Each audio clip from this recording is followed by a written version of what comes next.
સુરતના ભેસ્તાન પોલીસ સ્ટેશનમાં નોંધાયેલા વાહન ચોરીના ગુનાનો ભેદ ઉકેલી પોલીસે આરોપીની ધરપકડ કરી છે તેમજ ચોરીમાં ગયેલી ઓટો રિક્ષા પણ રિકવર કરવામાં સફળતા મળી છે। મળતી માહિતી મુજબ ભેસ્તાન પોલીસના સર્વેલન્સ સ્ટાફના પોલીસ કર્મચારીઓ વાહન ચોરી અને મોબાઈલ ચોરીના અનડિટેક્ટેડ ગુનાઓ શોધવા માટે પેટ્રોલિંગ અને વર્કઆઉટમાં હતા। દરમિયાન એએસઆઈ મયુરભાઈ ખોડાભાઈ, પોલીસ કોન્સ્ટેબલ ગુંજનકુમાર ભરતભાઈ અને પોલીસ કોન્સ્ટેબલ નીતિનભાઈ નવીનભાઈને તેમના વિશ્વાસ બાતમીદાર પાસેથી માહિતી મળી હતી કે એક શખ્સ ચોરીની ઓટો રિક્ષા સાથે ભેસ્તાન શાલીમાર ઝુંપડપટ્ટી પાસે ઊભો છે।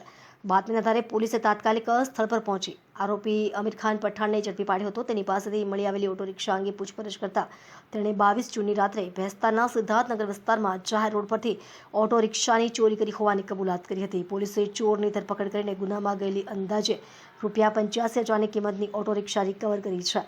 આ સાથે વાહન ચોરીનો ગુનો સફળતાપૂર્વક ડિટેક્ટ કરી ભેસ્તાન પોલીસે પ્રશંસનીય કામગીરી બજાવી છે।